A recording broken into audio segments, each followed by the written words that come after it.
Rajkot civil હોસ્પિટલની લાલિયાવાડી વિશે જાણીતા હાસ્યકાર હકાભા ગઢવીએ વ્યથા વ્યક્ત કરી સિવિલ હોસ્પિટલમાં ફરજ બજાવતા ડોક્ટર મોડા આવતા હોય અને દર્દીને પરેશાન કરતા હોવાનો દાવો કરવામાં આવ્યો। હકાભા ગઢવીએ જણાવ્યું હતું કે લુખાગીરી કરતા હોય તેવું વર્તન ડોક્ટર દર્દી સાથે કરે છે। ગુજરાત સરકારની સિવિલ હોસ્પિટલની છબી ખરડાઈ હોય તેવી કામગીરી જોવા મળી। મંત્રીને પણ ગાંઠતા નહીં હોવાનો આક્ષેપ કરવામાં આવ્યો। હકાભા ગઢવીએ બહેનના અકસ્માત થતા સીટી સ્કેન દરમિયાન થયેલા કડવા અનુભવો કહ્યા। 15 દિવસ પહેલા તેમની સાથે થયેલા કડવા અનુભવ અને સરકારી હોસ્પિટલની લાલિયાવાડી વિશે વિડીયો વાયરલ કર્યો। જય માતાજી, જય મોગલ। હું તમારો હકાભા ગઢવી ને આજ હું તમને કહેવા આવ્યો છું મારા જીવનમાં બે અનુભવ આ મહિનામાં બન્યા, એક સારો અને ખરાબ। સારો અનુભવ મને ગુજરાત પોલીસનો મારા જીવનમાં બન્યો આ 15 દિવસમાં, 12 થી 15 દિવસ થયા। અને ખરાબ અનુભવ મને બન્યો સિવિલ હોસ્પિટલ રાજકોટ। મારા બેન છે, ગરીબ માણસ છે, ગૌશાળામાં નોકરી કરે છે, આખું પરિવાર।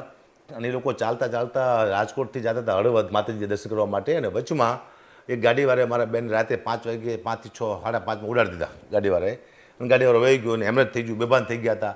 અમે લઈ ગયા સીધા, એ લોકો લઈ ગયા મોરબી સિવિલમાં। એટલે એ કીધું કે અહીંયા નહીં, તમે રાજકોટ સિવિલમાં લઈ જાઓ ફટાફટ। અહીંયા કલાક 2 કલાક અહીંયા બગડ્યા, ટાંકા બાકા લીધા, લોહી નીકળી ગયું જાજુ એવું।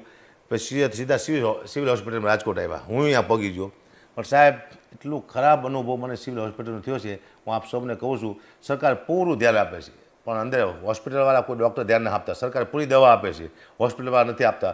તમામ ડૉક્ટરોની સુવિધા છે, જેટલી પ્રાઇવેટમાં ન એટલી સિવિલમાં હોસ્પિટલમાં સુવિધા આવ્યું છે, પણ કોઈએ ધ્યાન આપ્યું નથી। સાહેબ 5 કલાકે સિટી સ્કેન થયું છે મારા બેનનું, 5 કલાકમાં માણસ મરી જાય। લાઈન હતી આમ 10-12 જણાની ખાટલાની, આપ સીસીટીવી કેમેરા છે, આપ જોઈ શકો છો અહીંયા જઈને તમે, લાઈન હતી આમ। એટલે મેં કીધું ભાઈ ફટાફટ આમ લઈ લો, સિરિયસ છે કીધું।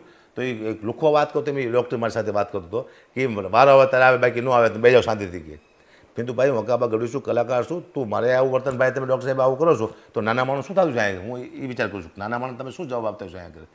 અને સાહેબ મેં એમ કીધું, હું એમને કીધું તમે મારો વારો પહેલાં લઈ લો એમ, પણ આમાં સિરિયસ કોણ છે એ તમે જરા જુઓ, એને તમે પહેલાં લો। કોઈ નહીં, 5 કલાકે સિટી સ્કેન થયું, 3 કલાકે તો ડૉક્ટર આવે છે, ડૉક્ટર મગજનો ડૉક્ટર હોય ને એ 3 કલાકે આવે છે।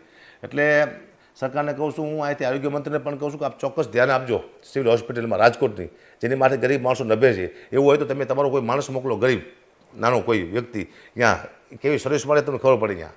અને એટલું બેકાર સર્વિસ છે। મેં નાના એક મંત્રીને પણ મેં ફોન કર્યો હતો, સાહેબ મંત્રીનું પણ માન આ લોકો રાખ્યું નથી, બિલકુલ માન નથી રાખ્યું, કોઈ ધ્યાન આપ્યું નહીં। મારી સાથે માણસો પણ સારા સારા હતા એમ, પણ કોઈ તમે આ સીસીટીવી કેમેરામાં જોઈ શકો છો। 12 થી 15 દિવસ થયા છે, હું તારીખ એવું છે તો આપી દઈશ તમને।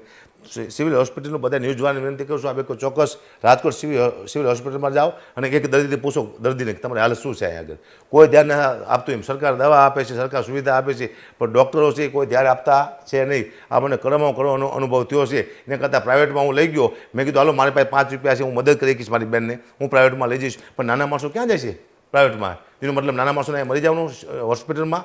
આવી ખરાબમાં ખરાબ સેવા આપે છે આ સિવિલ હોસ્પિટલમાં। આપ ચોક્કસ આનું ધ્યાન આપજો પહેલાં। આ મારો ખરાબ અનુભવ છે જીવનમાં પહેલી વાર કે નાના માણસ શું થતું છે, ગરીબ માણસ મને પહેલી વાર દયા આવી। મેં તો આ લોકો હકાભા નામ છે એટલી ઓળખાણ છે, છતાંય મારું કામ ન થયું તો નાના માણસ થતું શું છે? એટલે ચોક્કસ સરકારને કહું છું, આપ ચોક્કસ એકવાર ધ્યાન આપજો। આપણને સરકારને કદાચ ખ્યાલ જ નથી કે હોસ્પિટલમાં શું હાલી રહ્યું છે। સરકાર તો જે સુવિધા જોઈએ એ બધી સરકાર તો આપી દે છે, પણ સામે કામ કરવાના હોય છે ને, કોઈ ડૉક્ટર હાજર નહોતા, એક પણ ડૉક્ટર હાજર નહોતો અહીંયા, આપ કેમેરામાં જોઈ શકો છો।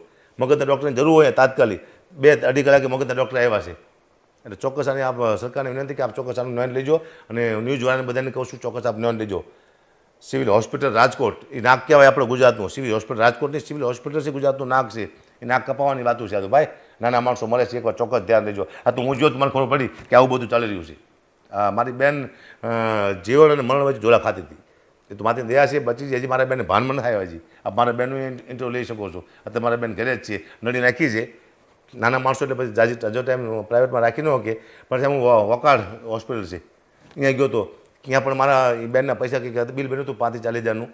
એ લોકોએ મેં કીધું ભાઈ નાના માણસો છે તો પ્રાઇવેટ ડૉક્ટર નહીં સારા, ઓછા પૈસા લીધા, અડધા પૈસામાં દવા કરી દીધી। વકાળવાળાએ અડધા પૈસા રજા આપ્યા, પછી હું સ્ટર્લિંગમાં લઈ ગયો, વધુ બીમાર હતા એટલે, પણ પૈસા આપ્યા પછી અડધા પૈસા પાછા આપ્યા વકળમાંથી। એથી વિશેષ મહેતા સાહેબ કરીને છે, રૂપેશભાઈ મહેતા સ્ટર્લિંગમાં, એમને મેં વાત કરી, મેં કીધું સાહેબ નાના માણસો છે કે દાખલ કરી દો, કોઈ બિલ લીધું નથી સ્ટર્લિંગમાં, કોઈ બિલ, ખાલી ખાટલા અને બીજો સારો અનુભવ મને શું થયો છે હું તમને કહું. ગુજરાત પોલીસનો મને બહુ સારો અનુભવ થયો. પહેલી વાર હું તો જોઉં છું, મને આવી ખબર ન હોય એફઆઈઆર માટે હતો. મારી બેનનો એક્સિડન્ટ થયો, 5 વાગે ઉડાડીને વહી ગયો માણસ, એ તો નીકળી ગયો. 2 દી પછી અમે ગયા ટંકારા પોલીસ સ્ટેશનમાં, ત્યાં ડ્યુટીમાં છે પીઆઈ છાસિયા સાહેબ. મેં કીધું સાહેબ કચરાનો ઢગલો પડ્યો એમાંથી નાનો એવો હીરો કે મોતી ગોતવા જેવી વાત છે સાહેબ. મને કે શું થયું બોલો. સાહેબ મને ઓળખો છો? મને કે હા હું તમે કલાકાર છો, તમે ઓળખો છો બોલો. સાહેબ બેનનો એક્સિડન્ટ થઈ ગયો છે ને ગુનેગાર ભાગી ગયો છે. સાહેબ 2 કલાકમાં એ ગુનેગારને સાસી સાહેબે પકડી લીધો. ટંકારા પોલીસ સ્ટાફે અને સાસી સાહેબે 2 જ કલાકમાં ગુનેગારને પકડી લીધો, ગુનેગારને હાજર કર્યો અહીંયા. અને હું જો સાહેબ પાસે સાહેબ એફઆઈઆર ફાડવાની છે. મને કે 2 દી રહી જાવ ને ગુબા. મેં સાહેબ 4 દી રહી જાઉં, 4 દી પછી ફાડજો. સાહેબ એમ જ કીધું કે હવે ઉભા રહો તમે, આપણે કલાક ઉભા રહો, કલાકમાં એફઆઈઆર ફાડી નાખી. મેં કીધું કેમ સાહેબ કલાકમાં તમે 2 દી ક્યાં હતા ને? મને કે તમારું જે પદ્ધતિ જોઈ, મેં વર્તન તમારું જોયું, કેવી રીતે રજૂઆત કરવી, એ મને અગુબા બહુ ગમ્યું.